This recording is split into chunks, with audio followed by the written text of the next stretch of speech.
Fate. Souls and Singularities by Mundatorem Chapter 106-107. 106. Trial Quest, Scathage. 2 Trial Quest, Scathage. 2.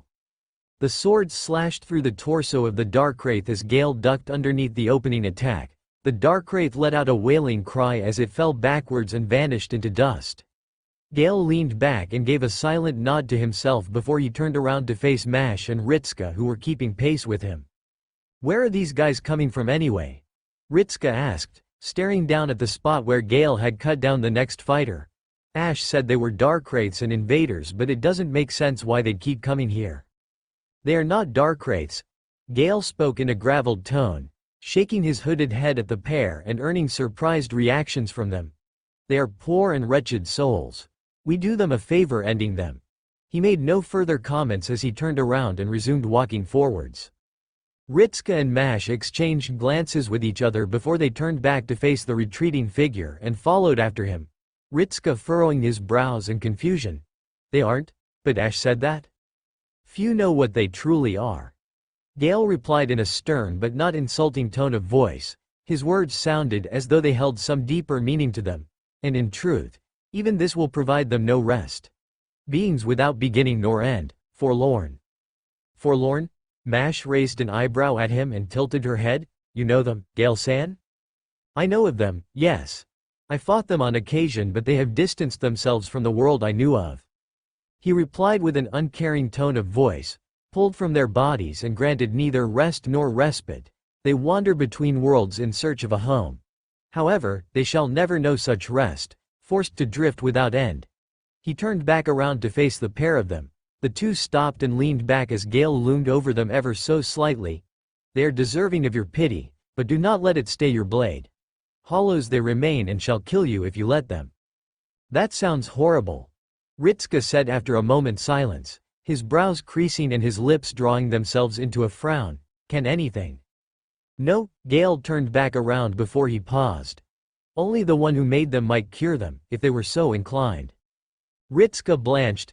"Someone did that to them?" "Naturally," Gale responded with a grunt as he continued onwards, not losing step despite the rather horrific news he exposed to them. "With poor souls such as these, it is obvious to assume one made them as they are now. As for why, I know not, nor do I care for it. It simply is, and it is for the rest of us to suffer for." Ritska frowned. "That seems a bit cold." "Cold?" Gale looked over his shoulder and stared at him. Ritska felt the distinct impression he was under intense scrutiny and found himself, once again, rooted in place by the old man. "When you live as long as I, there comes a point where the suffering of others becomes not but a fact of life to you. Whether it is dealt out by you or by another changes little, there is still suffering." There was a beat as Gale turned back around. "Whether you do anything about it, that is your own choice. Hence why we search for your comrade." He scoffed. "Ash, a strange name indeed. He said he knew you in life."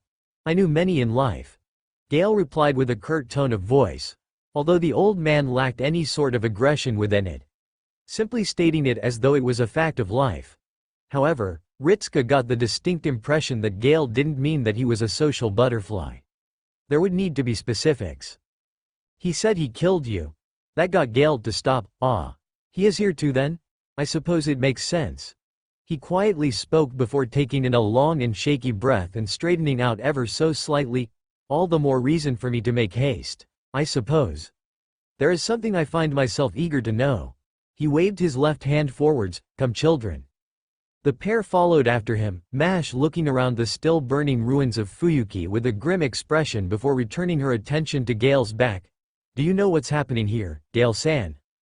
"Yes," Gale replied almost as quickly. "Those who have yet to find death have drifted to this place, seek within it, perhaps hoping to find some peace in life." A sigh emerged from the old man, accompanied by a shake of the head. "Those poor fools. All manner of spirits have found themselves here, forlorn, undead. There was a goddess here." Ritska blinked. Was, and now? There is not." Ritska and Mash shared another glance. The simple manner in which he spoke left little to the imagination about what exactly happened to the goddess that was here.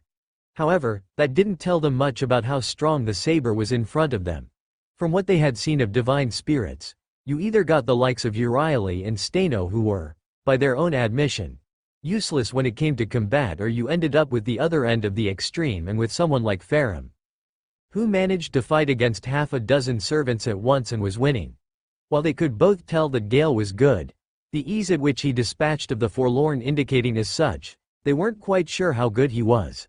It was always valuable to understand the strengths of your allies when in a combat situation, although from what Ash had spoken of them, if they had been sane, Gale was apparently very good.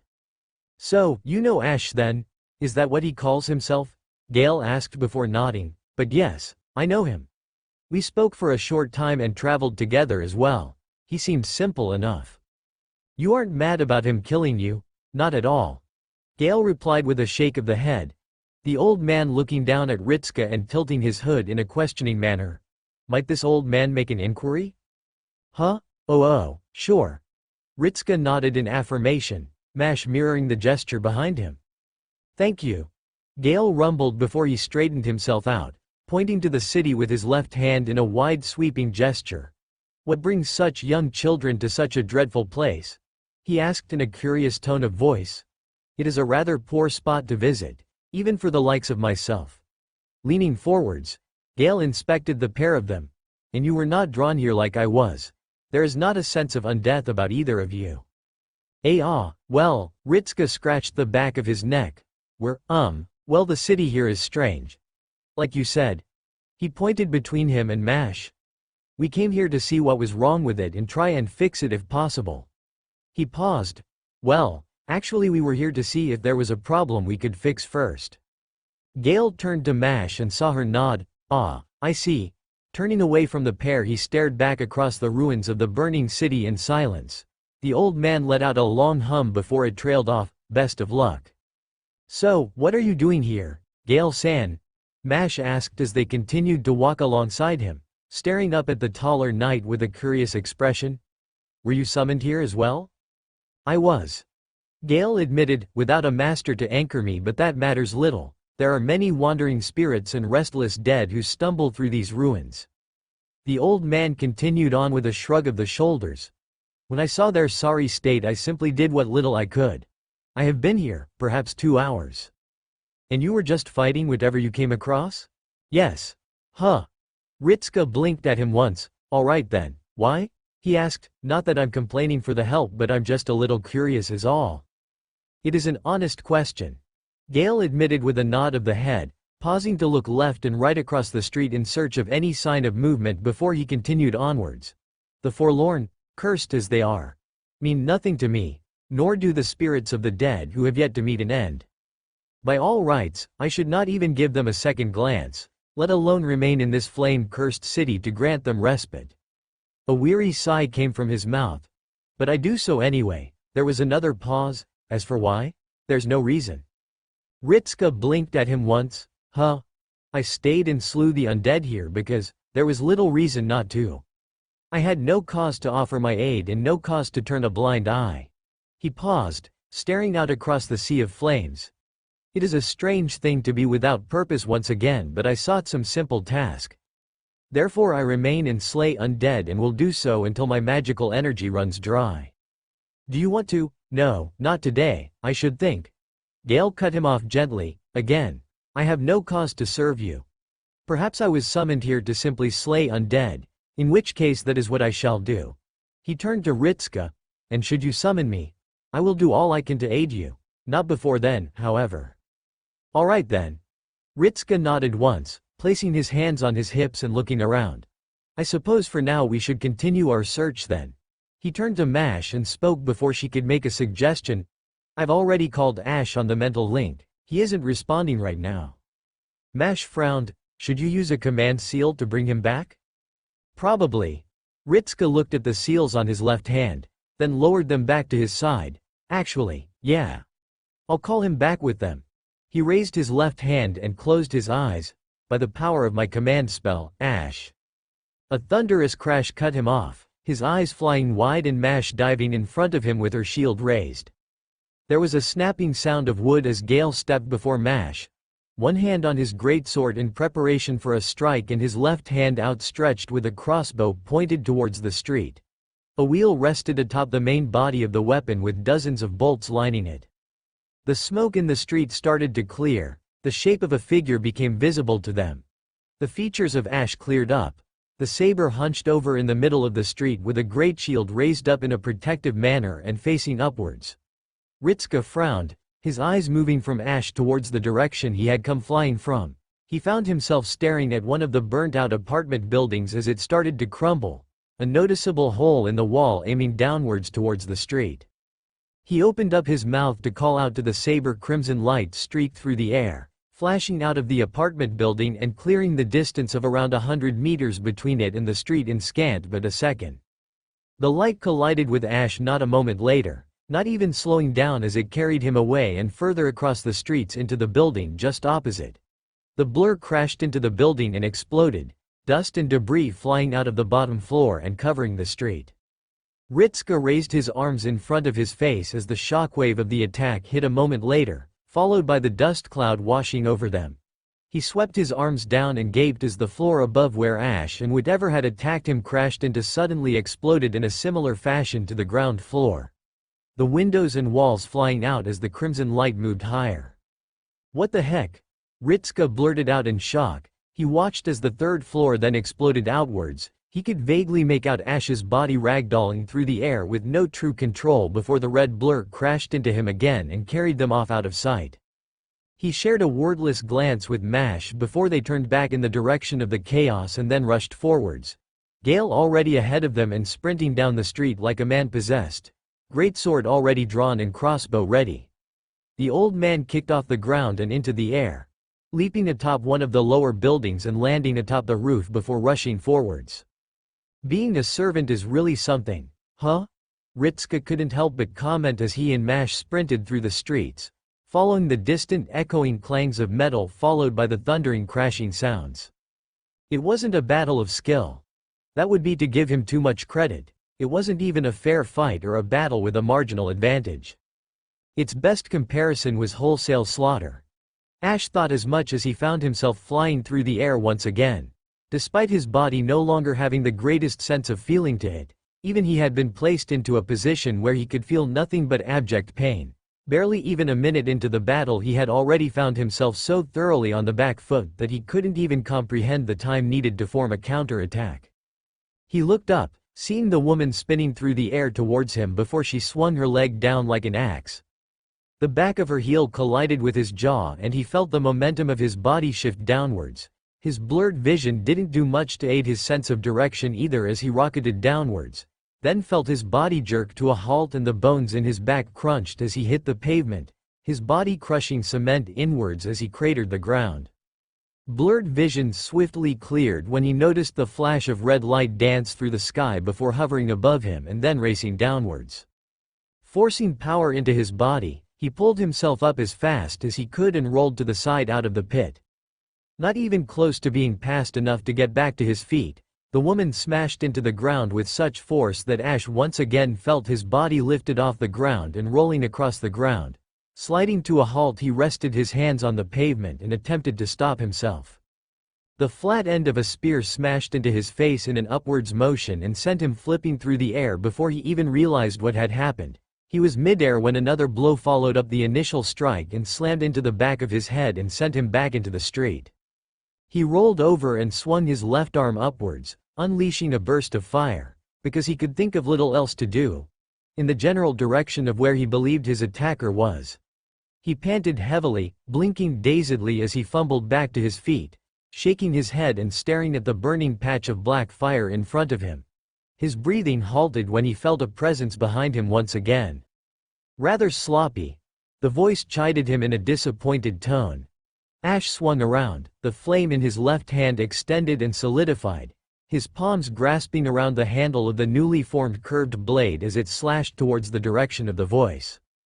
His attack collided with the pole of the crimson spear. The woman, having raised the spear up, pointed at the sky. The pair stared at each other in silence, the woman's face showing little in the way of emotion as her eyes moved away from Ash's face and towards the burning sword which she had blocked. "That's interesting." was all she said before her leg snapped out and struck him in the gut. Ash found himself launched away from her, crashing into the street and bouncing half a dozen times before he crashed into the remains of a struck with a screech of metal. She was faster than him, that much was obvious in their first encounter.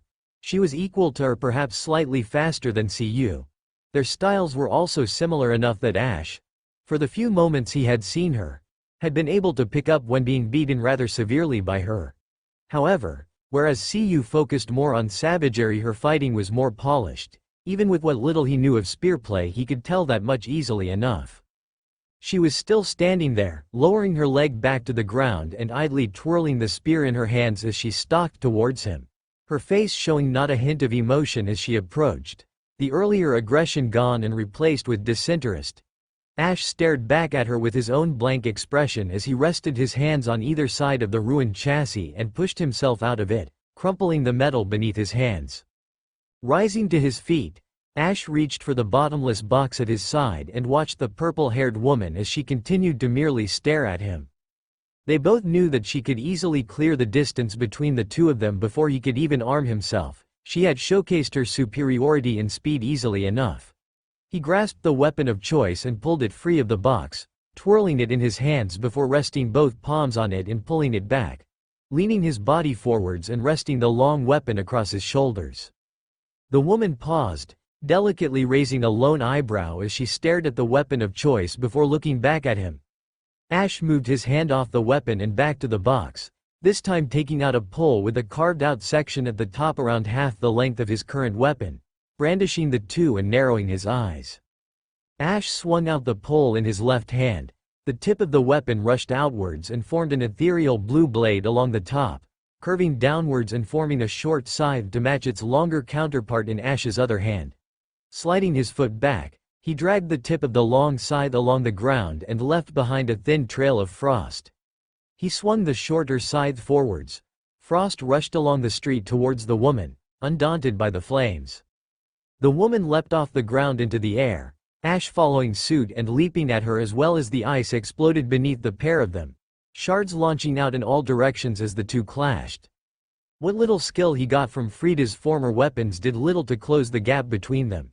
Even as he swung and slashed at the woman, she showed little problem with blocking or avoiding his blows entirely. Leaning back to allow the long scythe to pass over her head, the expression on her face remained dull as she swiped the back of her spear out and struck Ash in the side. The saber winced with the blow and staggered with the impact. She straightened herself out and rushed forwards, the spear in her hands dancing around her body as little more blur as she effortlessly turned his frantic offensive into a catastrophic defensive. Ash staggered back as a spinning downwards strike had him struggling to maintain his balance. The woman flipped the spear around and thrust it upwards into his guard, throwing his arms wide as the tip of her spear collided with his weapons. He kicked back when she slashed back down, a grunt erupting from his lips as the bladed section of her spear carved through the front of his armor and into his chest, spilling dark liquid onto the ground. Stepping forwards, Ash swung the shorter weapon at the woman's neck. She ducked down, then rolled to the side when he swung the longer scythe at her. He rushed forwards, swinging the twin weapons with as much force as he could manage in a spinning pattern, utilizing jumping attacks, slashes and spins as he charged her down. Once again, she did very little to try and stop him, content to merely dodge with practiced ease or parry the blows aside and return with fast jabs aimed at his body. Sweeping the spear to the side, the short scythe was blasted out of his grasp. The spear swung back and slashed across his ribs and forced him to retreat from her once again, both hands gripping the scythe and slashing forwards. The lancer raised the spear and locked it against the icy weapon and halted it in its tracks, the saber visibly straining to push the woman back. Giving a single grunt, she shoved him backwards and twirled the spear upwards, crashing it against the middle of the scythe and jerking it out of Ash's hands and flipping through the air. Ash raised his arms in preparation for the kick, crossing them in front of his chest. She kicked him in the knee instead, his leg jerked downwards and he lost all sense of balance. The woman swung the spear upwards and struck him in the chin with the base of the weapon, snapping his head backwards and almost onto his back. Pushing off the ground, he reached for his bottomless box a second time and withdrew the dragon-slaying spear and spun it around. He thrust the spear down, pushing against the ground and using it to flip himself back through the air before landing down on his feet and spinning the weapon around before leveling it at her. She vanished. Ash's eyes widened as he saw her thrusting towards his chest. He swung the spear to the side in an attempt to parry the blow, managing to knock it off course before the spear struck his side, punching through his armor and out the back of his torso. Ash stumbled backwards as she carried him away with the thrust before his left hand reached down and clamped around her wrist. Drawing the spear back, Ash stabbed the cross spear towards her body. He found it parried by a second spear. Blinking, he saw a copy of the crimson spear stuck in his gut form in the woman's hand and knocked his strike aside before it even got close to reaching her. Naive, she scoffed, ripping her hand free of his grip, and the spear from his gut, before she jumped back and hurled the second spear towards his head. Ash ducked his head down, raising his left arm and wincing as the spear skated off him and above his head before vanishing into the distance. The force of the throw still caused him to stagger, still dizzy from all the damage he had taken thus far. "You never answered how you knew Satanta," the woman commented as if realizing it for the first time, tilting her head. "I wonder, by all rights you should seem to be a servant and yet there is something different about you," she murmured, eyes narrowing in intrigue. "Something more real than a servant should usually be." Ash stabbed backwards, slipping the spear back into the bottomless box and withdrawing the Wolf Knight greatsword. That managed to earn a surprised look for a brief moment before her eyes flashed. "Now that is an odd weapon," she stated, tilting her head and pointing at him. "A divine construct in the hands of a simple undead?" She surged forwards again, Ash swinging the sword upwards and locking against her, feeling the ground beneath his feet crack as she forced him to dig his boots in to avoid being knocked over. "How did you come upon such a treasure, I wonder?" The greatsword glowed with mana, releasing an explosion from the blade which had the woman jump back to be outside of the range of the detonation. Releasing a grunt, Ash swung the blade up, cleaving a line through the road, and unleashing a wave of light from the blade which passed through the air. The woman leaned to the side and effortlessly avoided the blade of light, before crashing into a building just behind her. She didn't even make an effort to look at the explosion going off behind her as she rushed forwards again, this time moving faster as she traded blows with him. At first Ash was able to at least keep track of most of them as swung left and right. Then she continued to move faster and faster to a point where even the memories of the swordsman who owned the weapon were struggling to keep up with her. Ash's left eye twitched as she cut across his cheek just beneath it in a barely parried thrust. He swung out, charging forwards and slashing towards her with a series of blows. She merely stared at him as she turned the spear left, right, up and down to block all of them, making marginal adjustments to her body to avoid some of the strikes as well. Stomping down, Ash raised the greatsword above his head and swung down towards her. She took a light hop back as the sword crashed into the road, shattering the cement and releasing a shockwave of dust. "How odd," she frowned, "you wield those weapons with such skill and yet none of it is your own." There was a pause before the tilt of the head. "Save the one which caught fire," she realized. "Why is that?" Ash didn't answer, throwing himself forwards and into a spin while slashing towards the woman. The second spear formed in her left hand and locked against the first in a cross shape, catching the sword in between the two of them and halting it. She pushed him away, spinning the second spear around and driving it down through Ash's knee, puncturing through it and stabbing him into the ground. She stepped back, drawing her spear backwards and aiming towards his chest. She turned on her heel, spinning the spear around like a blur. Ash watched as dozens of sparks against the spear were accompanied by the clanging of metal and the bolts from a crossbow were deflected from her before the spear halted. The purple-haired woman narrowed her yes in the direction of the attack, watching as a figure garbed in old armor and wearing a red hood atop his head jumped down from one of the nearby buildings. Brandishing an old flat-topped greatsword in one hand and a crossbow in the other. "Ho!" the woman called out with intrigue, tilting her head at the new arrival. "Another undead coming to face me? I should compliment you on your boldness." The old man didn't say a word, merely advanced towards her with his sword still in hand, dismissing the crossbow in his hand. Ash watched with wide eyes as Gale marched on the woman without even a glimmer of fear in his entire person. Caution perhaps but not fear. Scathach narrowed her eyes as she watched the next undead approach her, the exact opposite of her previous opponent in every single way imaginable. His armor was old, his weapons were simple, his experience worn on his sleeves like medals. More than that was his presence when compared to the servant lying on the ground behind her. He was a rather fresh-faced young-looking man with passing skill with a weapon, but none of it was his. She could tell that much at a glance with the gaps in his styles as he changed from weapon to weapon. Glaring faults that any self-respecting warrior with an ounce of self-evaluation would have noticed and corrected immediately. Which either made him a student of many different styles or one who just copied the fighting of those he saw. Her battle with him using the first weapon was proof enough that his swordplay was passing grade at best. He managed to avoid dying to her even after this long, although most of that was likely down to his undead nature rather than simple skill. He could afford to take hits that living creatures could not. Returning to the original point, the old man with the wispy beard oozed experience.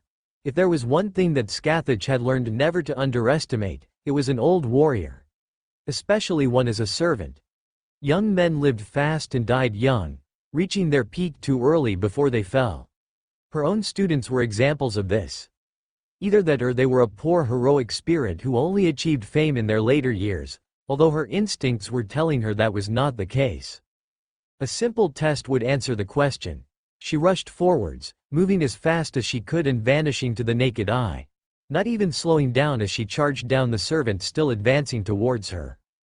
When she got to the midway point, the old man moved, raising the flat of his sword up at the last possible moment and angling it to the side. The tip of her spear struck the guard and grazed just past the old man. He pushed the sword forwards, sliding the blade up the length of the shaft and towards her hands. Turning the spear away, she swung it down towards his upper left shoulder with the back end of the spear. The old man raised his forearm and blocked the attack. The two paused once again. The old man didn't even attempt to make a move, content to watch her from behind his cloaked head. Long gray beard billowing in the wind. The faint tremor in the blocking limb told her that he was, at the very least, physically weaker than her. She swung the pointed section of the spear back up from the opposite side. The old man swung his sword down the very moment she removed it from his limb. The sword and spear clashed once and then halted again. The pair resumed their staring contest before they both stepped back, assessing their opponent once again. She charged again, clashing against his greatsword at the lower side near his ribs and rushing past him in a grazing blow. The man was still turning when she slid to a halt behind him and spun on her heel, thrusting her spear towards his back. The old man turned towards her, sweeping his sword upwards and sending the thrust skywards. His left hand flashed again and she brought out the second spear. She deflected dozens of bolts within the span of a second that shot out from the repeating crossbow before it clicked and vanished again. This time the old man moved into the offensive. She narrowed her eyes at the first few attacks against her. They were easily blocked or parried, and yet there was something more to them. All were aimed at key sections of her guard and other vital areas.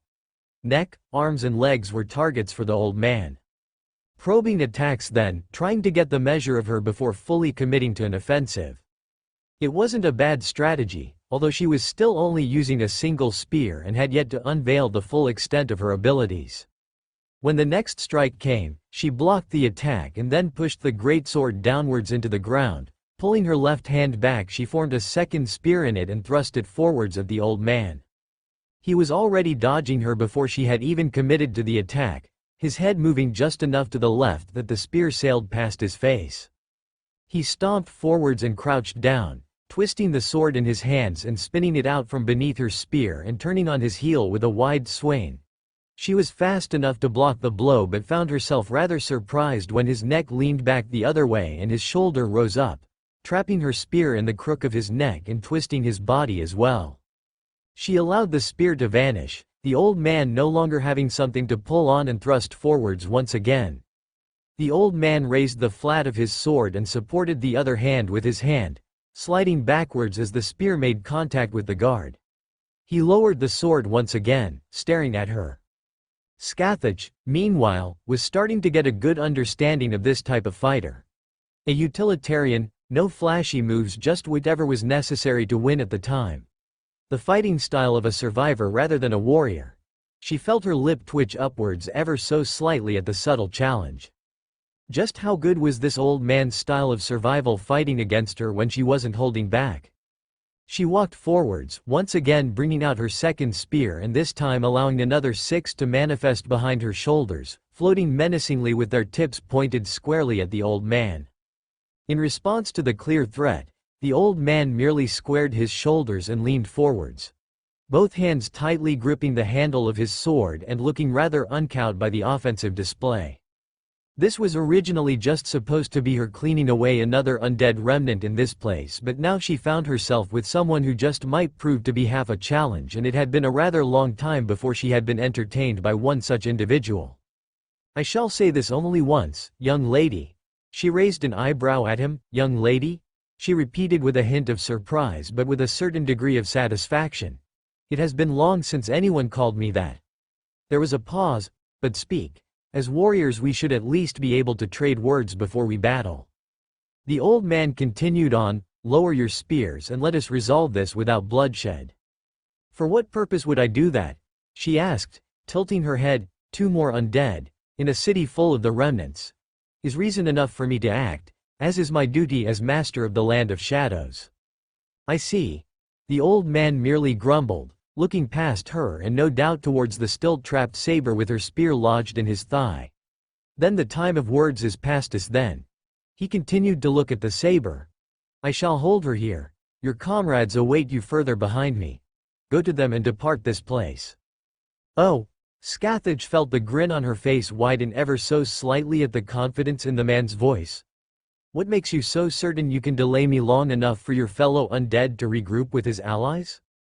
The old man turned back towards her. "Nothing is certain in life. Regardless, I have made this pledge and will fulfill it to one I owe a great debt to." "Is that so?" she inquired, tilting her head and sending a passing glance over her shoulder towards the downed undead, watching as they grabbed the spear and ripped it free from them without making a noise and tossing it away, grabbing the large black sword and stabbing it in the ground, using it to rise to their feet. Fighting to fulfill a debt? That was something she could understand at the very least. "Perhaps you are more than a simple undead then," she remarked idly as she returned her attention to the old man, "but a remnant you remain." The two tensed themselves, ready to charge at a moment's notice. "Hang on, Gale. Wait for you, Holy." Scathach raised an eyebrow at the loud shout, looking just past the old man as a dark-haired boy wearing a white shirt and black trousers rushed onto the battlefield. The manner in which his eyes went wide the second he saw her and he ended up slipping on his own feet and landing on his backside brought about a raised eyebrow. Panicking in the face of adversity? A rather poor first impression. "What's wrong, Sen?" Then came the lilac-haired girl with only one visible eye, the other hidden behind her bangs, and kitted out with light metal armor and wielding a large tower shield. The girl locked eyes with her and snapped her jaw shut before narrowing her eyes when she saw the state of the undead behind her, then rushed in front of the young man in a protective fashion. "Ah," the girl understood quickly then.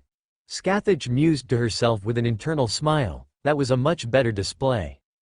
"Your friend lies beyond the young lady." The old man, Gale, it seemed was his name, spoke again to the pair without taking his eyes off her. "Retrieve him while I engage. But leaving you alone to fight her would be..." The boy spoke up with a hesitant tone before he noticed something. Scathach narrowed her eyes curiously as his gaze fell upon her with a sudden intensity to it. "Wait, isn't that Siyu's spear?" "Ho!" She released an amused noise, jolting the pair of new arrivals. "So you recognize the weapon, do you?" "I believe her to be Siyu's mentor." The undead called out from behind her. She could hear rustling about as he returned to his feet fully. The boy, obviously the master, looked surprised before he furrowed his brow. Wait. Really? But Siyu was always talking about. He looked at her again before his eyes turned skywards. "She seems a lot, She raised a mental eyebrow at the state he was in, suddenly looking sure and with a hint of redness to his cheeks. "I didn't think she'd be so pretty." He whispered behind the girl, obviously not knowing that she could hear him. She would have to revise her previous statement, if only just a little. It would seem he could be bold if he really wanted to be. "I know what you mean, Senpei." The shield girl gave a resolute nod as she continued to stare at her. And if Ash-san is correct, then this woman is Scathach, the famous Celtic trainer of heroes, like Siyu-san. Then I need not bother with introductions. Scathach replied in a casual tone, as I already know of you, Ritsuka Fujimaru and Mash Kirillite. The pair jolted in surprise. Wait, you do? Ritsuka blurted out with a rather dumbfounded expression of innocent shock. It was somewhat endearing, if only because of the novelty of finding such an expression in a place like this. Indeed. I divined your arrival some time ago, she trailed off, giving Gale a pointed look before she spared a glance over her shoulder at Ash. However, I was not expecting the presence of undead here as well, and associates of yours? Well, yeah. Ritsuka nodded his head, picking himself up and dusting himself off, still giving her a wary look before staring over her shoulder with concern at the saber. He's my servant. I see. Scathach merely replied, relaxing herself and nodding to Gale. And yourself? A recent arrival, nothing more. The old man replied, not losing his posture for a single moment. And what of you? Will you continue this fight? She stared at them in silence before she let out a faint noise of disappointment. For the moment, it seems I shall have to stay my arm. As neither of you are truly a part of this city of cursed dead. Ritsuka was still giving her a cautious look. You aren't going to try and kill us? No, she paused before looking pointedly at Gale, although I would most certainly like to finish our battle. Gale stared at her in silence. Ash, can you heal yourself? Ritsuka called out to the saber. Yes. The saber replied back in an unconcerned voice. All right, get on that then. The master grumbled, then looked back to Scathach. So, what happens now? Now, Scathach twirled the spear in her hands before planting it in the ground. Crossing her arms she leaned back and flashed the group a faint smile. We speak. This land is a remnant for the dead who have yet to meet an end to gather. Scathach bluntly stated as she stared at the group in front of her, expression calm while Ritsuka and Mash looked somewhat uneasy but not unsurprised. Scathach noted the reactions, tilting her head ever so slightly. You know of this? Gale said much the same thing. Ritsuka nodded with a frown, casting a look over his shoulder towards the burning street when he heard a crack in the distance before he turned back. Said it was related to the forlorn that were coming here. Is that what they were called? Scathach mused, her eyes briefly flickering towards the old man sitting atop the ruins of a car on a lookout. She closed her eyes. That aside, this city is overflowing with death. Skeletons and spirits alike have drifted here as a result of the incineration of humanity. Ritsuka and Mash blinked at her in surprise. You. The master paused before he closed his mouth into a thin line. Did you divine it as well? Ah, you're learning. Scathach idly commented in a simple tone before she shook her head. But no, the incineration is too grand an event to be merely discovered through divination. Even the land of shadows was affected by its burning of the world. It has not merely incinerated life, but death as well. She gestured around with a wide sweeping hand around the city. Therefore, those who cannot find death are being drawn here to a land steeped in death. Mash tilted her head. Is that why you are here, Miss Scathach? Scathach tilted her head. As I have said, the land of shadows has also been burned away. There is nothing left for me to rule over there, so I continue my task. I followed what few spirits managed to escape here and dealt with them, while also awaiting your arrival. Ritsuka stared at her, then looked down at Ash, sitting against the ruins of a car with cuts lining his body and several puncture marks in him. The saber stared back at him with a blank expression. Ritsuka's eyes returned to Scathach. The master giving a light frown. And no offense, but I think your hellos could do with a bit of work.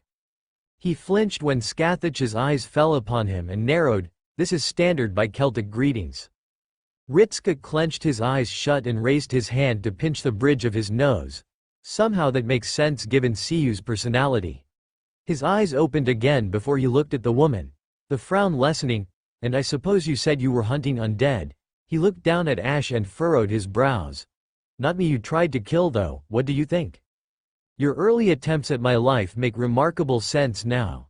Ash stated as he sat near the healing light of the warmth, looking towards the lancer with a faint frown. CU mentioned repeatedly that your role was some manner of slayer of undead within another land. Scathach hummed in response, giving the saber a curious look. Are you not concerned by my presence? Ash stared at her blankly. Being hunted is merely a fact of life for undead. From what CU spoke of, it was your duty to do so. I will not begrudge you that. He turned back to Ritska. If she makes no further attempts to kill either myself or you, then I have no complaints about her presence. And there we have it. Ritska shrugged his shoulders, looking towards Scathach once again before he sighed. Maybe it's just an undead thing to be casual with someone who was trying to kill you moment ago. It is quite a Celtic thing, as well. Scathach mused with a chuckle. Fighting, dying and celebrations went hand in hand with one another. I assume that my pupil has also exemplified this. Ritska opened his mouth to reply before he closed it again. Yeah. He admitted with a nod of the head, then looked around. So the cause of the disruption in the Singularity was all the undead arriving here? In part. Scathach admitted, but there is more to it than such a simple statement. Remnants alone are not enough to birth this chaos. There are more dangerous things here than simple undead. She paused, eyes briefly flickering to Gale. For the most part. She added on with a hint of challenge to them. Gale's hood twitched ever so slightly. So there's something else here apart from the undead? Ritska inquired with a hint of worry to him, straightening out. Which is causing the spike in the Singularity? It would be quite the powerful remnant indeed. Scathach replied with a wide smile. Certainly something more fitting to be hunted than the skeletons and ghosts which have been prowling around this place as of late. They are all much too weak to be considered any manner of suitable opponent for anyone. The smile disappeared as she looked between the group. Especially for you, should you wish to undo the incineration, you will need better training. Her eyes fell upon Ash. That was a shameful display on your part. Ash merely thinned his lips and looked away, then saw Ritska's look of confusion before he elaborated. I was unable to land a single hit on her. Ritska stared at him in surprise, both his brows rising up his forehead before his eyes drifted back to Scathach. Oh. Really, Ash-san? Mash inquired with a hint of surprise of her own before she gave an understanding nod of the head. I suppose it would make sense. Scathach is regarded as the ruler of the Land of Shadows and tutor of Cu Chilane. Being an undead, you were probably at a serious conceptual disadvantage. As well as a skill-based one. Scathach rebuked, still staring at the saber. How do you kill anything with such clumsy tactics? Ash stared at her blankly. I die enough times that their patterns become ingrained in my mind and work around them. Scathach narrowed her eyes ever so slightly. Ho? So you are unable to die? As of now? Most likely. Ash admitted with a shrug of his shoulders as he pushed himself back to his feet, the wounds on his body having disappeared from the healing pyromancy. Therefore that manner of tactic is no longer available to me. You could have fooled me with half the stunts you pulled. Ritska critiqued with a raised eyebrow, giving the saber a shake of the head. You're terrible when it comes to personal safety. Ash shrugged. Regardless. Scathach stared at him more intently, looking him up and down before shaking her head. You've been using the tools of better warriors than you and copying their styles. Rather pitifully as well. It is merely the influence of their souls on their weapons affecting me. Ash elaborated. There was little time to make any effort to train and there were few opponents who fought with a greater degree of skill. He trailed off, then looked away. That said, those who did were those who killed me more frequently than others. Maybe you should get some sword lessons then, Ritska advised with a shrug of the shoulders. Ash paused before furrowing his brows. That would not be a poor idea. At the very least it would allow me to better control my engagements. In that case, you will only use the sword that burns. Scathach stated. Ash turned to her with a raised eyebrow. I beg your pardon? It is the only weapon you own that bears a manner of fighting unique to you, is it not? At his nod, she continued on. Then you will only use it. Relying on the strength of others rather than your own is a poor crutch and will get you and your allies killed when it fails you. She narrowed her eyes. So you will only use it for the duration of our time here. Ash furrowed his brows. Duh, unless you would like to fight me again. He snapped his mouth shut. Looking over to Ritska in a questioning fashion, the master blinked at him before shrugging his shoulders. Mash looked at her own shield meaningfully, her expression falling ever so slightly. I would not lose heart so swiftly, shield girl. Scathach chided without even looking at her. The manner in which you carry yourself is most certainly different from the heroic spirit who lended you their aid. Her eyes moved towards her. And you have aimed at making their power your own, have you not? Mash blinked. I have been trying to better myself. That is the same. The moment you attempted to improve of your own accord was the moment you grew beyond the heroic spirit in you. Scathach continued on.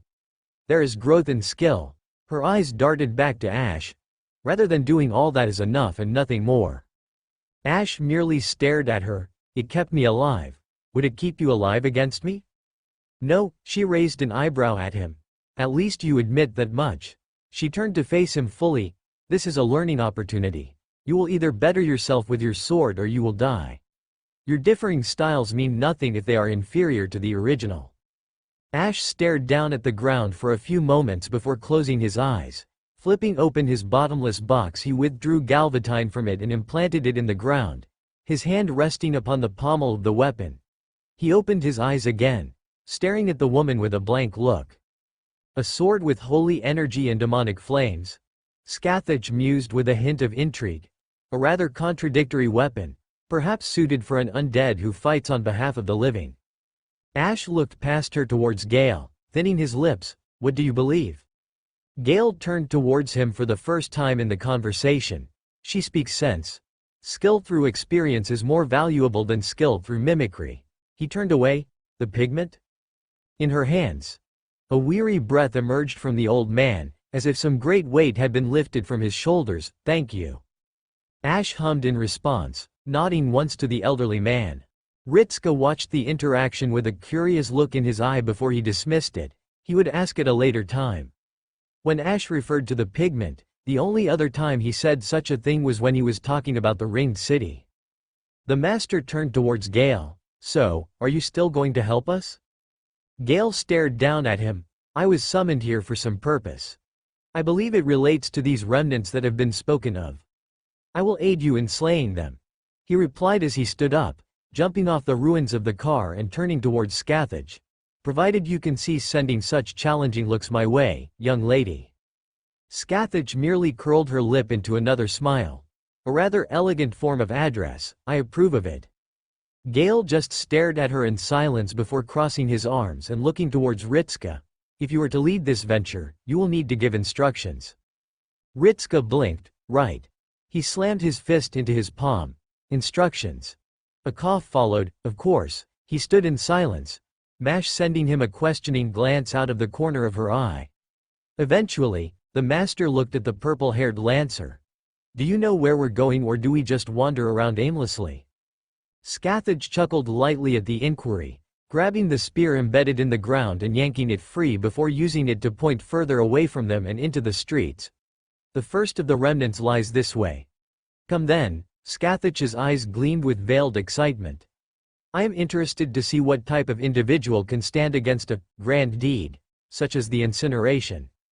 I saw a quick question in one of the reviews, so I'll answer it now.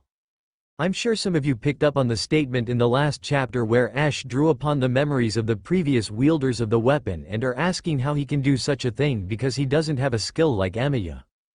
It's nowhere near as good as Emiya's skill. It's like in game where you can get Gale's greatsword, Frida's scythes, or the Abyss Watcher's greatsword and do a pale imitation of their moves. Undead and unkindled are creatures of memory, seen with touching blood to discover how the individual died, or gazing into the souls and being granted a brief insight into their past, so he can receive the basic instructions of how to wield a weapon from those who did before him. Doesn't mean he's any good at it though. He gets bits and pieces, like how with the Abyss Greatsword moveset and Frida's scythes you get a small fraction of their moveset with the weapons. Ash only gets an inkling of the original owner's skills. It would be better to say it's a worse version of Emiya's skill that requires physical interaction with the weapon rather than reading it from the history. Welcome to Fanfic Audiobook, your go-to place for immersive audiobooks. If you enjoy the content, don't forget to like the video and subscribe to our channel for more amazing stories. 107. Trial Quest, Scathach, 3. Trial Quest, Scathach. 3. Ash squinted his eyes as he peered through the binoculars, sweeping across the entire landscape of the city with his lips drawn into a thin line. He was unable to see any sign of movement amidst the ruins of the metropolis, although he doubted he would have been able to see anything either way. The smoke from the city was thick enough to obscure vision even at ground level, even at the best of times, to say nothing of trying to move to a vantage point where the smoke was naturally thickest. Then there were the pillars of flame which continued to burn without showing any sign of slowing. The combination of the two made long-distance reconnaissance nearly impossible, as unfortunate as it was. He lowered the binoculars away from his eyes, his lips curling in disappointment before he flipped open the lid of his bottomless box, returning the binoculars to his inventory of assorted items and shaking his head. As he turned around, he briefly paused when he saw Scathach at the far end of the building, giving him a blank look as her eyes lingered on his face before they moved down to the box resting on his hip. "I was curious," she commented after a moment, tilting her head ever so slightly. "However, it seems you have more than weapons in your arsenal. A collector of sorts, are you?" Her eyes returned to him and twinkled with intrigue.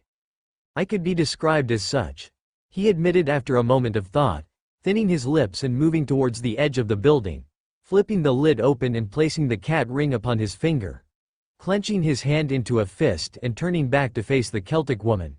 "Although it would have been harder for me not to acquire varying items, given their uses and the locations I visited." "A storied life you have lived then," Scathach mused as she peered over the edge of the ruined skyscraper that stood upon, staring down towards the street where one could vaguely make out the blurs of Ritska, Mash and Gale lingering around the bottom. "Why then, are you so clumsy?" She paused. "No, clumsy is not the right word. Average," she decided upon. "The quality of the weapons you used against me showcased you have similarly fought the divine, and yet you were rather disappointing." Ash remained silent for a moment, staring off towards the skyline before he looked back at her. "There was never an opportunity to train, and there were none who could, even if I had the inclination." The woman's lips pressed themselves into a thin line. "Truly. How wasteful." She stared at him for a moment. "Where did you get the spear with the guard?" "I found it." She gave a single blink. "You found it?" "Yes." Ash nodded his head. "That was after I killed Lord Farum." "And he was the god of war," Ash replied with a hint of shame in his voice, missing the raised eyebrow that the lancer gave him as he stepped off the edge of the building, then ignited his left hand with fire until his fingers glowed a bright orange and swung it out into the side of the building, his fingers clawing at the wall and slowing his descent as he burned long marks into the skin of the skyscraper. Scathach peered over the edge, still with her eyebrow raised before it lowered itself. "I wonder if he was having an off day then," she quipped to herself as she similarly jumped off, manifesting her spear and allowing her body to be coated in crimson light as she shot off through the air. Ritska watched as Ash descended down the side of the building. When he approached the 20-foot mark, he kicked off the wall and towards the group. Ritska raised his eyebrows and stepped back a few feet as Ash slammed into the ground, his knees bending with the force of the drop and the pavement under his boots cracking. The saber straightened himself out, staring at the master for a few moments in silence. "Anything?" Ritska asked, deciding that it was better to ignore the rather impressive feats of the servants by this point in time. He was rewarded by a shake of the head from the saber. "The flames and smoke are much too thick to even attempt an accurate lookout of the cityscape." Ritska sighed, placing his hands on his hips and giving a grim nod. "I suspect it would be easier if we were further from the city center, however." Scathach said that the remnants were further into the city. Ritska finished, reaching up and rubbing the bridge of his nose with a hint of exasperation before it lowered back down to his side. "Which means that we're probably not going to get much warning until they're right on top of us and with Chaldea no longer in communication." "Is that defeatism I hear?" Scathach's voice rang out. Ritska turned to the side and watched the woman hover above the ground for a few moments before she dropped down in silence. The only sound to be heard was when her spear made a quiet thud sound as it touched the road.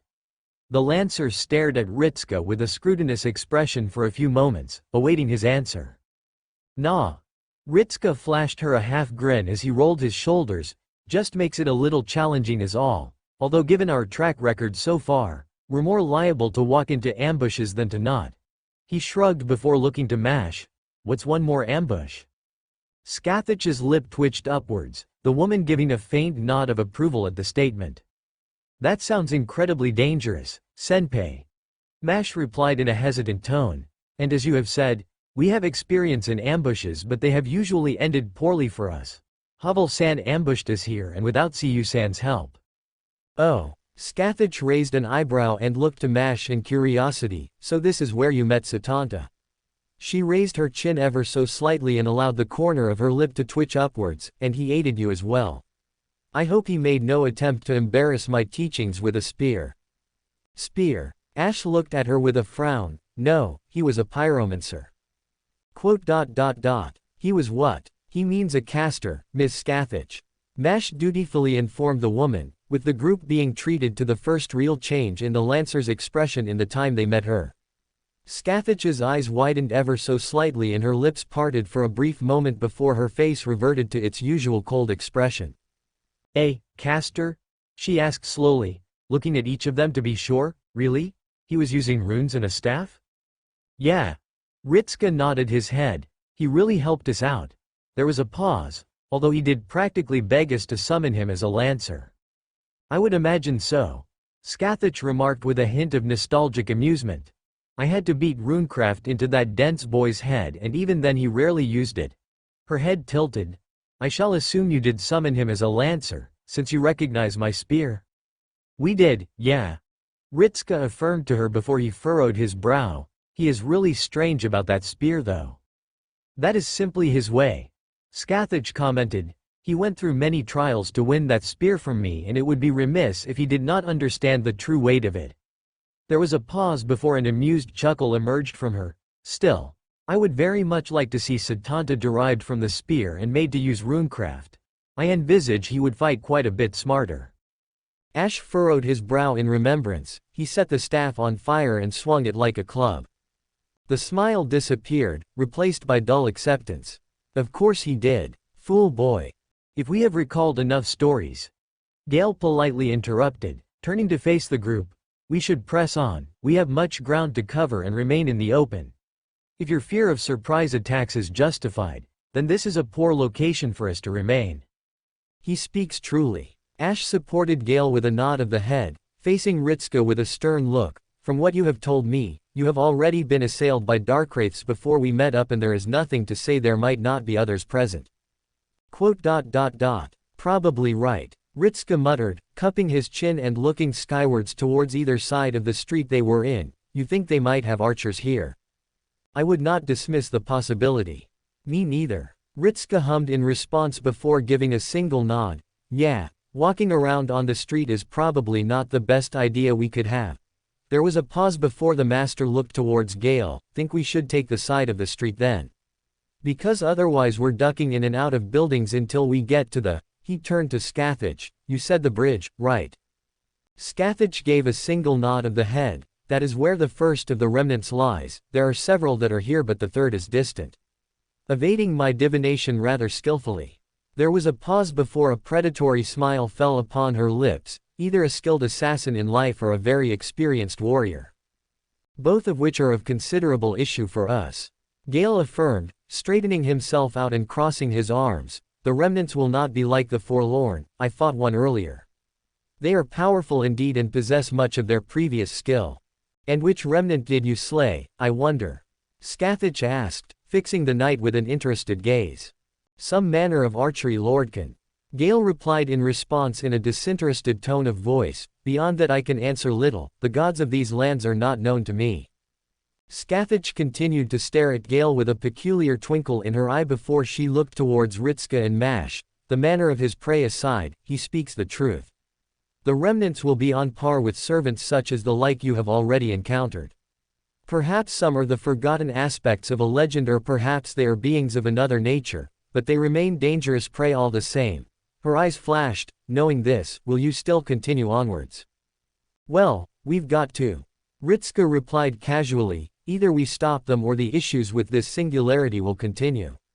Sure, it'll be difficult, but... He paused for a moment before a confident smile came upon his face. I'm sure we'll pull through. Scathach's lip twitched again. that is optimistic of you, a rather refreshing view. I approve of it. Oh. Ritska blinked, thanks. Then let us put that determination of yours to the test. Scathach exclaimed vigorously, lifting her spear and thrusting it further down the streets towards the direction of the road leading onto the bridge. We shall find and slay the first of our prey. Yeah. Ritska pumped his fist, then looked around and saw the eyes of everyone fall onto him. He slowly lowered his arm. Sorry, just thought it was one of those, sorry. Gale stared at him in silence before he looked to Ash as if asking a silent question. The saber stared back at him and shrugged his shoulders once. Coughing into his hand, Ritska looked around at the others a second time before he looked back down. Let's go then. Yes, senpai. Mash exclaimed, pumping her fist into the air in a mimicry of Ritska's earlier motion, trying to rouse some manner of positive reaction from the boy. The master stared at her for a few moments before his eyes brightened and a smile came to his face. Yeah. Ash swung the greatsword through the air, slamming it into the skeleton's guard and knocking the opponent over. The undead creature crashed into the ground with a heavy thud. As it tried to stand back up, Ash moved forwards, raising his right leg up and bringing it down in a stomping motion onto the skull of the undead, shattering it in a single motion. His eyes scanned up, raising his left arm and blocking a bone axe against his gauntlet. Sweeping his arm to the side, he knocked the blow away before bringing his left hand forwards and unleashing a ball of fire into the attacker, consuming them entirely and blasting the remains further up the street. Turning to the side, he watched for more opponents, then lowered his guard when he noted the other servants already cleaning up the other skeletons who had approached them. Gale effortlessly cleaved through his attacker while Mash brought the weight of her shield onto the head of the final skeleton. Ash turned back around, then jolted as he found Scathach standing in front of him with a blank look on her face. Wah, she cut him off with a hum, staring at him before she looked down at the remains of the skeleton near her feet before looking back at him. Hardly a challenge to hone your skill. That said, she turned away from him and strode forwards. Ash blinked at her retreating figure, then looked in the direction of the others and saw them equally unsure. Ritska shook his head at the saber, then directed his attention further towards the road, watching as it turned and rose up towards the bridge. We're getting close now, and the presence of skeletons is probably a good sign, right? They will lurk around the remnants, yes. Gale confirmed with a nod of the head, sheathing his sword back on his back and moving through the rubble. The one I encountered had a great many undead and the like around them.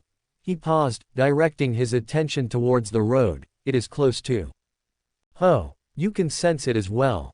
Scathach mused with a hint of interest as she looked over her shoulder towards the red-hooded knight. I might be old, young lady. Gale replied as he walked past her, his tone quiet and yet containing a touch of dry wit, but I am not of slow mind. I would hope not. Scathach replied with a challenging smile. It will make for a poor fight between us if you were. You speak as though combat between us is a given. Is it not? Tilting her head, she merely gave him a knowing look. It is rare that I find a warrior who might prove a true challenge for me. I would not so readily allow a chance for my spear to cross with your sword to slip through my fingers. She looked away from him. Before this day is over, we shall battle. Gale shrugged, as you wish. Does my blatant statement that I intend to end your life do you no concern? Gale released a graveled chuckle in response, slowly turning towards the lancer once again, shaking his head at her. You would not be the first to challenge me nor seek to claim my head. He straightened himself out, staring down at the slightly shorter woman. Either you will succeed or you will not. The outcome is no longer my concern. Is that so? Scathach murmured quietly, looking the old man up and down. Very well. Gale walked onwards, moving past the ruins of the cars as he approached the bridge before he eventually came to a halt at the mouth of it. Staring across the road, littered with the wrecks of cars and other vehicles. He looked over his shoulder towards the others before nodding his head forwards, this way. The others followed after him, moving past Scathach as they did so. The woman remained silent for a few moments before she began to walk as well, moving to fall into step with Ritska and Mash before gesturing around her. What befell this city? Ritska looked to her out of the corner of his eye. What do you mean? I am aware of the incineration of humanity, however this is not simply a result of that. Scathach replied, frowning and narrowing her eyes, this is not just a case of burning away humanity. This land is now steeped in curses that will take decades to fade away, some might even remain for hundreds more years. She looked at him, so what befell this city? Ritska thinned his lips and looked straight ahead. I'm told it was a Holy Grail war, although from what you told me something was wrong with the Grail. His face turned into a frown. I don't know, I just can't imagine what this is. Some curses are very potent, senpai. Mash replied with a frown of her own, her expression turning slightly pained as she looked out across the burning city and halted her movements, fixing her eyes upon a large bonfire in the distance, stretching high into the sky, and the Grail is supposed to be a wish-granting device, although the idea that someone would wish this. The minds of man are boundless in both charity and cruelty. Gale called back from ahead of her, to suggest one could unleash this ocean of death upon the land is not beyond the realm of possibility. He stopped walking, looking up at the sky. I was there when the forces of an old king sailed the oceans to the land of giants and bathed the very rivers in their blood. The land was scorched and salted before they stole the essence of their enemy and returned home. Turning around, he faced the group behind him. The methods and motives are rarely so cleanly seen. Gale gestured with a wide sweeping hand towards the burning city. Whomever brought this ruin upon the city, they did so with purpose in mind. We see only the aftermath of whatever they intended. Perhaps they merely desired cruelty, or perhaps they desired more. Who can say which is which? Ritska raised an eyebrow. You mean like, good intentions gone bad? He crinkled his nose and looked out across the city once again. That's one hell of a stretch, isn't it? Gale shrugged. Or this is the work of a madman who enjoyed only to see man burn. I have seen all manner of saints, sinners, saviors and murderers walk the lands in my time. I will not claim to understand the motives of all. Scathach brought the topic of the conversation back. Then these curses are different to the work of the incineration. An unfortunate coincidence is all this is. She thinned her lips. It might be considered a mercy that humanity died before a calamity such as this befell them. I'd rather take my chances with the fire. Ritska replied, leaning on the railings and staring out across the river, even as the fires burned away beneath him. A weary sigh emerged from his throat. We should probably keep moving. He stepped away from the railings and turned to the others. You said we were close to the first remnant. We are. Gale nodded his head, his hand moving to the sword on his back and drawing it out, turning around and back towards the road, pointing the flat tip of the sword forwards. It lies beyond there, awaiting us. Right then. Ritska steeled his expression, then pointed forwards. Let's. He paused, eyes flickering down to his hand when he noticed that the skin around his fingers had reddened. He continued to stare at it for a few moments before he slowly opened up his palm and stared at it. His eyes widened and his lip parted slightly as his skin looked as though he had held it atop a grill. The worst thing was that he couldn't feel it. What the? He trailed off, drawing the hand close to him and staring at it. He noticed, only just now, that the heat which had been nearly unbearable had tapered off into nothing. To the extent he couldn't even feel the burns on his own palm. Gee guys. The way his voice stuttered slightly managed to draw their attention. They all stared at him as he raised up his left hand and showed them the burn. Senpai. Mash exclaimed in shock as she rushed towards him, dissipating her shield and grabbing the burned hand in her own before she winced. Sorry. Did that hurt? Wait, how did you? I can't feel it. Ritska muttered in a quiet, very shocked voice to her as his breathing quickened. I can't feel anything.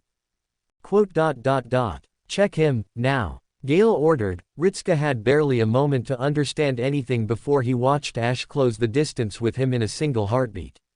The saber grabbed him by the back of his shirt and pulled him towards him. Turning him around, Ash swiftly undid the outer mystic coat and stripped Ritska down to a simple t-shirt while the master remained dumbfounded by the sudden movement. What the? Ritska barely managed to get a shocked word out before Ash raised up the back t-shirt and exposed his chest to the world. Even if he could not currently feel anything physically, Ritska was still more than a little embarrassed. Hey. What are? Fuck. He paused at Ash's rather crude statement. He saw the taller servant staring at the upper section of his chest with nothing shy of horror. This isn't possible. What? Ritska asked, now noticing the tense situation. What is it? Ash's green eyes rose up, staring into his own before they flickered down to his chest. This number. This must be the work of one of the remnants here. It cannot exist. You would be correct, Gale affirmed as he walked forwards. Ritska's eyes darted to the older man as he similarly stared down at him, then looked to Scathach. You could sense it as well, yes. A bounded field. The Lancer nodded her head with a grim expression. However, I did not imagine this would be the result. Her eyes darted away and towards the bridge, and it grows yet stronger. What is it? Ritska found himself almost pleading for an answer. Guys. I'm feeling a little on display here. Can someone tell me what's wrong? Senpai, Mash managed to get over her embarrassment, now looking rather pale. There's a mark over your heart. A mark. Ritska looked at her, then wrestled away from the servant holding his shirt, raising it up further and rolling it so he could get a look at his heart, finding his eyes growing wide and his features paling as he stared down at what looked like a burn across his chest, resting exactly on his heart. In the shape of a ring. What the heck? What is? The dark sign. Ash informed him, causing the master to snap his eyes onto the saber in horror. It is, growing on you. He looked towards the wounded hand. The senses dwindle first, but you seem to be in the early stages. What the? Ritska swallowed hard. But you said, the flame. It cannot, should not, exist without the flame. Ash agreed with a nod of the head, then looked at Mash before he furrowed his brows and leaned forwards, poking her in the cheek with the tip of his finger. Mash stared at him in response with a puzzled look before her eyes worriedly snapped to Ritska. Could you feel that? Yes. She paused. A little. Even your demi-servant nature affords you little leeway. Ash grimaced. You remain human enough, he muttered out in a grim tone as he looked towards Gale and Scathach. If this is the work of a servant, we must be rid of it swiftly. They intend on making our task easier. Scathach replied, pointing her spear further up the street.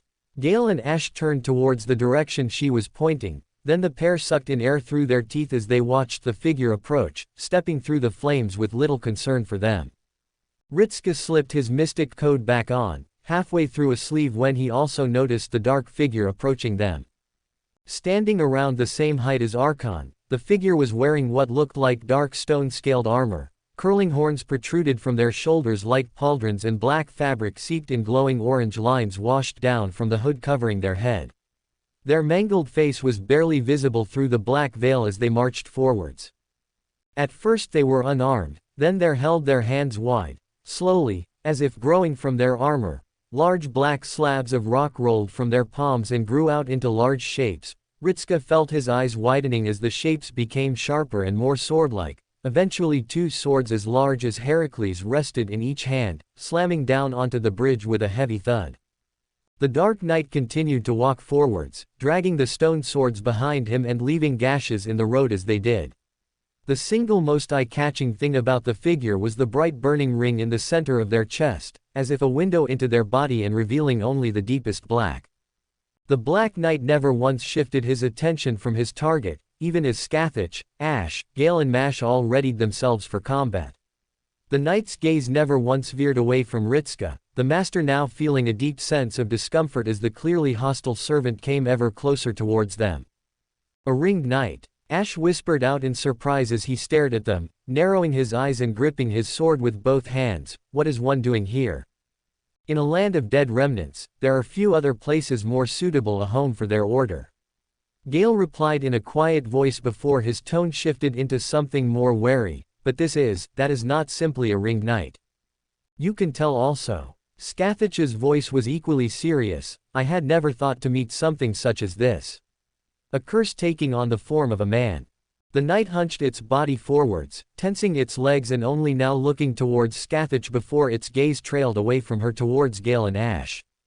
The pressure around the knight shifted, body glowing a brighter hue of orange before lines trailed down its arms and onto the large weapons. The stone swords glowed as they became superheated. The knight charged forwards, raising the great swords above their head and pressing the flats of them together before it brought them down, spinning on its ankle before swinging the swords forwards in a wide sweeping motion. Flames leapt from the swords, flying through the air in an arc as they rapidly approached the group.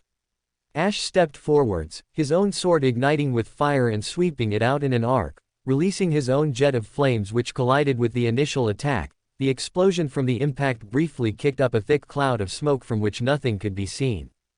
They saw the flaming ring on the front of the armor before the knight fully emerged, barreling out of the cloud and directly into the middle of the servants, kicking off the ground and leaping through the air with the sword still burning and held aloft. Ash kicked back as Mash stepped in front of Ritska and raised her shield in defense. Gale rolled to the side the moment the ringed knight struck the ground. The twin swords smashed into the bridge, releasing an explosion of flames which consumed their whole body and obscured their form once again. Scathach was the only one who had made no attempt to move throughout the entire attack, still watching with narrowed eyes before she moved forwards. The smoke was parted when one of the great swords went sweeping out of the cloud towards the woman. Scathach effortlessly ducked underneath the swipe before the second sword came out, falling down upon her like a guillotine. This time she raised her spear and blocked the attack, angling her weapon to the side and redirecting it away from her body before she rushed in close to the guard, bringing her spear back around and thrusting directly towards the chest area. Her spear collided with something solid, the force of the attack dissipating the smoke in an instant and revealing what had blocked her. Scathach narrowed her eyes at the shield shaped in the head of a dragon, the tip of her spear buried at least an inch into the forehead of it before she pulled it back, chipping the defensive armament and spinning her body around and going for a wide swing to break the guard. The dragon-headed shield breathed fire at her. She rolled to the side to avoid it even as the knight followed after her, turning his body to keep the flames on her at all times. The great swords disappearing and being replaced by a black straight sword, the hilt made of curved horns. Tossing the shield onto their back, the knight grabbed the sword with both hands before holding it aloft. Fire rushed up the surface of the sword before it solidified and tripled the length of the blade, the knight bringing down the glowing weapon and pausing as it collided with another weapon. Ash shoved the ringed knight back before going on the offensive, bringing his own sword to bear on his opponent in heavy slashes aimed at keeping them off balance. The issue was that the ringed knight seemed more than capable of matching him blow for blow in terms of strength. As it brought the sword up again, Ash angled his weapon to block it, then widened his eyes as the burning cut out. The actual sword slashed right past the front of his guard before it extended out again. Ash leaned his head back, narrowly avoiding taking the weapon to the face. He swung upwards towards the ringed knight, grimacing when his attack stopped short and he heard the familiar clang of a sword striking metal. The taller servant shoved him back as they pulled their sword away from him. The weapon melted away and reformed itself into a long spear, the tip glowing with fire as they rested both hands upon the weapon and rushed forwards, spinning the weapon in their grasp and going on the offensive against him. Ash blocked or parried the first few blows, shoving aside one and throwing a ball of fire into the knight's face, then frowned when he watched the ball of fire impact an invisible barrier just shy of the knight's face and vanish into nothing. The ringed knight moved forwards, raising their leg up and kicking into his gut, sending him away in a roll. Ash used the momentum of the roll to land himself on his feet, coiling his sword arm back as he did before he thrust it forwards. The tip of Galvatine exploded in white light as the holy energy launched out from the sword. The ringed knight punched the incoming attack, bringing their left hand away from the spear and cocking it back before they swung it forwards and slammed their knuckles into the thin beam of light. Despite the fact it scorched along their hand, they showed no sign of pain and caused the attack to shatter like glass. Leaping forwards and bringing the spear into the air before thrusting it downwards as they came down. Ash ducked to the side and swung towards them, the knight opting to release the spear and bring forth the straight sword again, clashing it against his weapon before another straight sword came into being in their left hand. The knight resumed the offensive with fast jabs aimed towards his body, spinning and moving with much more grace than they actually deserved as they did so. They abruptly paused and swung the left sword out, meeting Gale's greatsword as he made for a slash towards them. The knight allowed Gale to push downwards and angle his sword to the side so the tip was facing Ash's head. The sword ignited with flame and lengthened, forcing Ash to retreat lest he be struck by the attack. The ringed knight brought the second sword down to bear on Gale. The old man ducked his body down as they slashed towards him and pushed up, forcing the left sword high and leaving them exposed. He swung his left hand up and crashed his fist against the ribs of the knight, jolting them ever so slightly and sending them into a stagger. Gale moved forwards into them, sweeping forwards with the greatsword and then forcing the knight onto the back foot. The ringed knight worked tirelessly to parry or block the incoming attacks against them, struggling to keep up with the old man's offensive. Their superior strength and speed seemingly being the only advantage they had in the engagement. Ducks, parries, blocks and counters. At every opportunity, Gale merely responded accordingly, not once losing the advantage against the ringed knight. It got worse when Scathach re-emerged, flying into the battle like a blur and falling on the knight in a flurry of movement. The sword in their left hand went flying into the distance before the edge of Gale's greatsword buried itself into their side. The sword in their right hand was similarly knocked away by Scathach striking it dead on. The ringed knight remained silent as it brought out the long spear to replace them, spinning the weapon around then stabbing it into the ground and unleashing the fire held within it. The small explosion managed to create some distance between the three of them, the ringed knight looking no worse for wear at the wound in their side. Then Ash rushed forwards, kicking off the ground and bringing the sword above his head and swinging down. The ringed knight raised the spear and blocked the initial attack. Ash recalled his weapon back before bringing it across himself and under his left armpit before lashing out in a wide slash. The sword slammed into the pole of the spear, the ringed knight went skating backwards as Ash resumed his charge.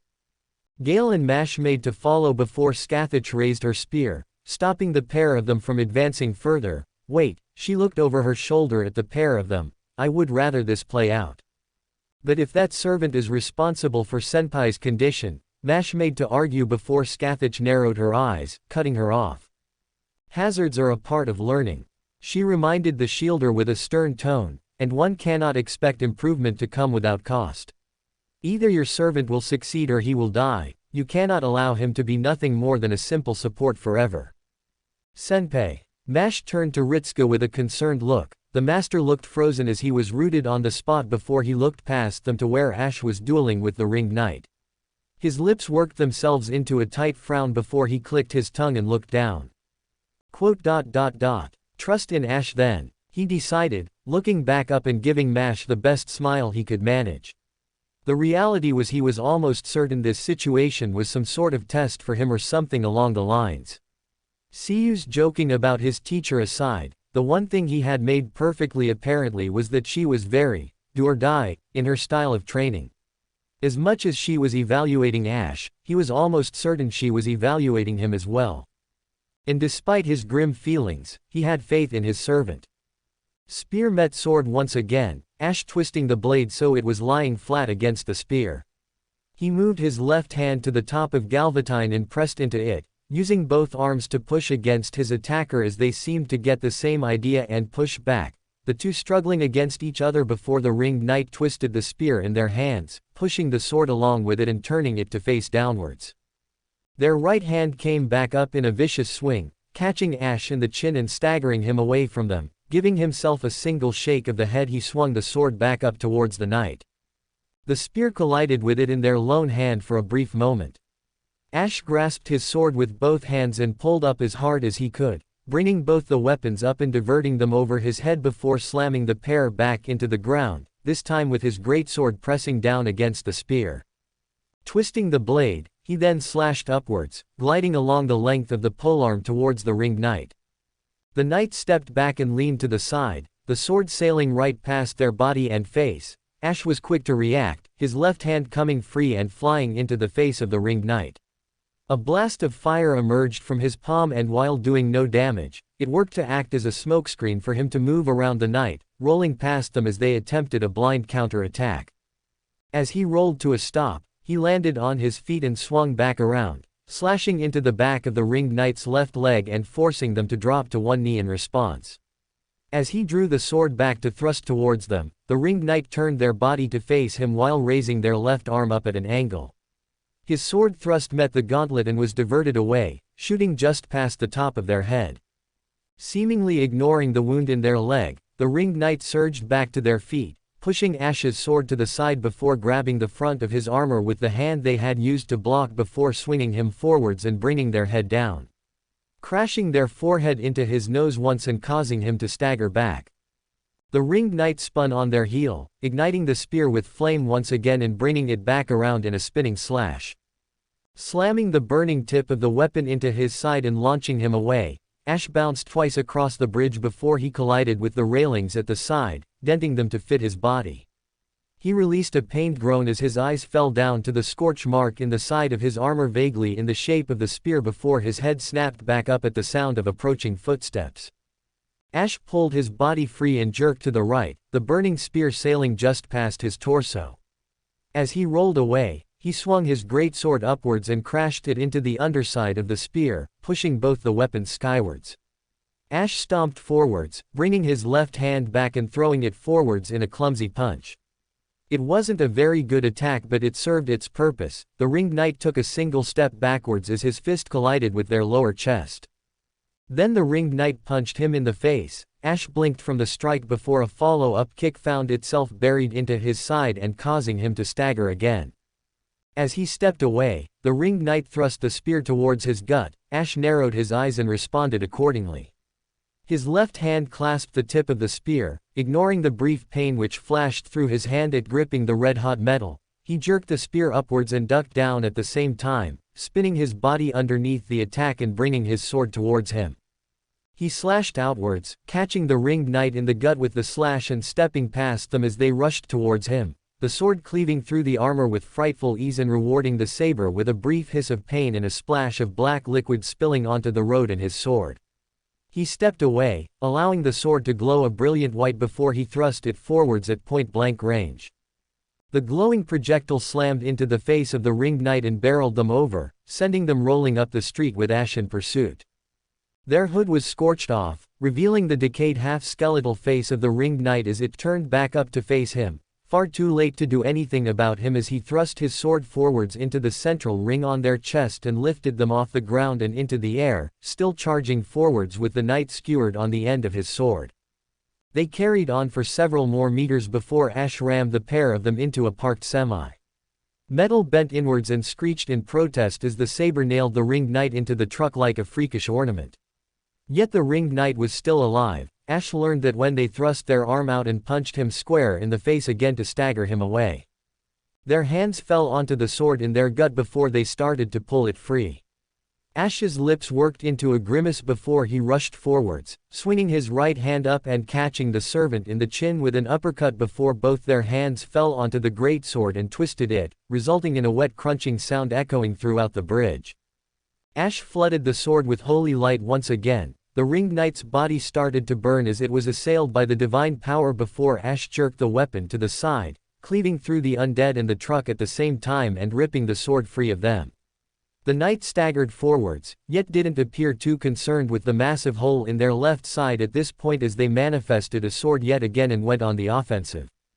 Ash parried the strike to the side, raising the greatsword up and bringing it down into the shoulder of the ringed knight, cleaving through their armor and slicing their sword arm clean off their body onto the ground. Still, the ringed knight fought and landed a solid blow onto the side of his head, then grabbed him by the hair and swung their limb to the side, sending him crashing into the side of the truck he had nailed them in. As he attempted to get up, he was met with a kick in the face before a stomp on the gut. Ash raised his arms to block the attack, wincing as another kick fell upon his guard like a hammer. Then a fist burst through his guard and slammed into his head yet again, dazing him as his skull bounced off the tarmac from the punch. The offending limb grasped around his head before pulling him up and swinging him forwards, slamming the back of his head into the truck before jerking him back and then repeating the process a half-dozen times. Grabbing at the arm currently latched onto his face, Ash swung his leg out and struck the knee of the knight, briefly staggering them and being able to work himself free of the hold. Ducking underneath them as they tried to grab him again, he shoulder barged them forwards and into the truck, spitting out a glob of foul-tasting liquid in his mouth as he did so. He kicked the back of their leg, dropping them to their knees and bending his arm back. He swung his body forwards and drove his elbow into the back of their head and mashed their face into the metal frame of the vehicle. He staggered away from them, leaning down and grabbing his greatsword before he brought it back up and turned to face the ringed knight. They just above finished pulling their head from the remains of the truck and turning to face him when he slashed out at them. Swinging the sword across and slicing through their neck, sending the head hurtling through the sky and sailing over the edge of the bridge and into the burning water below. Ash exhaled, blinking repeatedly and loosening his guard ever so slightly. A mistake on his part as the headless body stepped forwards and manifested a straight sword, thrusting it forwards and driving it through his chest and out the back of his body. Ash released a bloodied gasp in response as he stared down at the offending limb and then looked back up towards the headless servant as it kicked him away and onto the ground. It managed all but a single step before dozens of spears slammed into its body. The crimson weapons easily pierced through them and sent them flying back into the truck and then through it, the semi-being flipped by the force of the throw. Ash blinked in surprise before he saw Scathach go flying over his head and hovering in the air while pulling her arm back with her main spear still in hand, aiming down at the ground where the ringed knight had landed.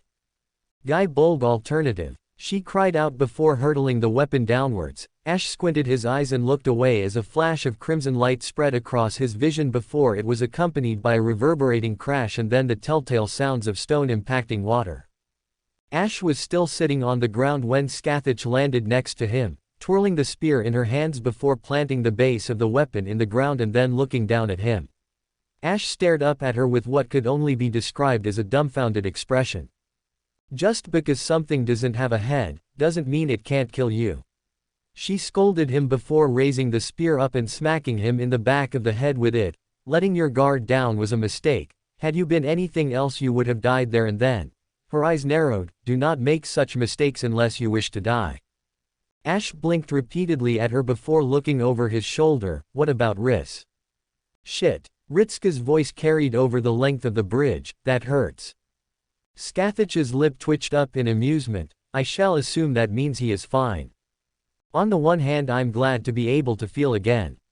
Ritzka commented as he stared at the burn marks on his hands, tears in the corner of his eyes as feeling returned to him. On the other hand, this is horribly painful. He hissed as he watched the skin knit itself together, looking up at the burning orb just above his hand and then to Ash. What the hell was that anyway? I have no answer. Ash replied with a frown. It bore the appearance of a ringed knight, but its endurance was unheard of. He remarked, then nodded towards him, and the presence of the dark sign branding on your skin was also a shock. Really? Ritzka hissed again, shaking his hand. Ouch. You should be rather grateful to recover so swiftly from the curse at all. Gale assured the boy, reaching out and gently patting him on the shoulder. Some are not so fortunate, and it was not the true curse it seems, else there would be little hope for you at all. That would be it. Ritzka asked with a quiet voice, like that for the rest of my life. He looked between the two of them. You live like that all the time. The pair nodded their heads. God, that's horrible. Ritzka muttered quietly, staring at the now red skin on his palm. What was it like, Senpei? Mash asked with a palpable worry, her magic resistance having afforded her protection from the worst of the damage. Just wrong. Ritzka replied with a frown, looking up at the girl, like, I was just cold. There was heat all around me and I could see the burns, but it just felt like pins and needles or something. If that. He closed his eyes and rubbed his forehead, so something to do with whatever that servant was, yeah. A physical curse. Scathach informed them, staring out to where the servant had died. Although I had not imagined such a thing were true, there are concepts that are strong enough that they eventually gain an avatar for them to manifest. The throne accepts all those who have become iconic enough to have been ingrained in the very foundation of human history. A pause, or so I'm told. Ash looked down. That would mean, that was the dark sign. Gale sounded more troubled than had been previously heard, or how it manifested, in those who were first branded by it. Straightening himself out, the knight shook his head. Fortunately it is dead then. Troubling it can appear as a heroic spirit. You mean it could appear again? Ritzka asked with a slight hint of fear in his voice. I'd rather not be around for that. Mash gave a nod of her head in support. I didn't know that you could get servants built around concepts. Her lips quivered into a frown, and such a dangerous one. Old as well. Gale added on, almost as old as I, he muttered before shaking his head. We should rest before resuming our journey. He looked down at Ritzka. You should recover from this experience before setting out again. Yeah, yeah. Ritska swallowed, nodding his head before he looked at Scathach and frowned. That thing, where you stopped us helping Ash, was that a test? Scathach remained silent before looking down at him out of the corner of her eye. Yes. I was curious just how much faith you had in your servant. If you were truly capable of putting your life in his hands. She looked back towards Ash, and if he was capable of fighting true. A little warning next time would have been nice. Ritska snarked with only a half measure of heat to it, rather than be offended. Scathach merely gave him a half smile. Danger comes and goes without warning. Coddling you would yield no true results. Ritska flattened his lips at her before looking down. How about next time we do it when I'm not under the effects of some ancient curse? Scathach shrugged. I'm sure I can manage with such vague criteria. Looking down at him, her smile grew just a little more. That's a nice fire you have in your eyes now. Yeah, well. The bridge shook, a rumble reverberating through the road beneath them and causing them all to stagger slightly, cutting off any further talk. What the heck was that? Ritska asked after a moment's silence. The eyes of everyone snapped away from him and further down the bridge itself, watching as a pillar of fire split through the tarmac and sent burning debris hurtling through the air and either over the side and into the river or onto the main road. Ritska felt the bridge shake again, this time followed by another deep cracking sound, then noticed Scathach tense herself and narrowed her eyes. Ash was similarly looking back in surprise, grabbing his sword with both hands. A god? He asked, just loud enough for the others to hear. A wah! Something punched through the bottom of the bridge. Ritska felt his eyes bulge out of his skull as he recognized the shape as a giant arm. The skin was a dark gray color, the same tone as hardened lava and looking just as solid. The fingers on the end of the giant arm slowly uncurled, revealing the 5 digits with sharp pointed tips on them. The arm lowered itself to the ground and pushed back, soon followed by a second limb punching through to join the first, clearly working with its partner to support the rise of whoever the owner was. The flames were still pouring out of the hole, highlighting the dark silhouette of the new arrival as they slowly rose from the hole. A pair of pitch-black wings came first, uncurling themselves and spreading wide, then came the hunched-over body with long spikes, easily the same size as Ritska, protruding from the back. The body rose higher and higher until the head revealed itself, glaring down the length of the road towards them. Despite the considerable distance, Ritska could at least guess the new arrival was, at the very minimum, around 10 meters tall, perhaps taller considering they were hunched over. The head was nothing shy of monstrous, 2 horns curled down from the side of the head, the face itself was stretched forwards with rows of sharp blackened teeth lining the jaw. The mouth opened and a sound akin to a furnace spilled forth from the throat of the creature as it stared at them. The heavily muscled creature glared at them. A god you said, yeah. I, Consent's divinity. Ash replied, taking a single step backwards, but, I know of no lordkin with this appearance. Nor do I. Gale replied with a hint of worry of his own. Either way, this bridge will do us no good. We need room to maneuver around them. Scathach informed them, we should move further back. The giant gave a single beat of its wings as it pushed up, launching itself from the hole and into the air before landing down onto the bridge with a rumbling shake. The tarmac melted beneath its feet, steaming away as it started to take long powerful steps towards them, hands clenched into fists and body hunched forwards. You know what? Ritska quickly said as he shot to his feet, I think we should listen to the nice Celtic lady. The beast let loose another roar like a jet engine as it picked up the pace, arms swinging back and forth like pendulums as it moved. The Chaldean group, and allies, immediately did what Scathach suggested. And ran in the opposite direction. And, it's just not anyone's day. Fuyuki is a terrible place to be. Another thing, just to clear this up. Ritska can't do magic. He just isn't good at it at all. Canonically he can't do the simplest of spells possible for the lowest of the low magi. Asking if he would be able to do Dark Souls spells is so far outside the realm of possibility it's laughable. Asking a child who can't even do modern magecraft to suddenly channel enough mana to perform Age of Gods level spells just isn't going to happen. So no, Ritska won't be using Dark Souls magic. Anyway, the conceptual heroic spirit, Dark Sign, and the berserker servant of the old Iron King, Stats for both. The Dark Sign, Servant, Avenger. Strength, BD. Endurance, BD. Agility, BD. Mana, AC. Luck, CE. Noble Phantasm, X. In Spoken Achievement, D. Anti-Unit Max Target, 1, Max Range, 0. It is akin to information erasure but far stronger. An opponent has knowledge of fighting someone, but in this case it becomes a struggle to determine anything about them. They were a servant, but that is all that is known. Sealed with fire, let the curse touch thy flesh, X. Anti-Unit Anti-Humanity Max Target, 1, Max Range, 1. They are the first pygmies that would become humans. As such, they are closely tied to their original elements. As they are hundreds of thousands of spirits, they can take a human and infuse them with the essence of one such inner spirit, converting them into a ringed knight, the first branded with the seal of fire. While not nearly as strong as the original, they are still formidable familiars, and given enough time, they can become monstrous to fight. The Curse of Undeath, X. Anti-Army Anti-Humanity Max Target, every human in range, Max Range, 0 to 50.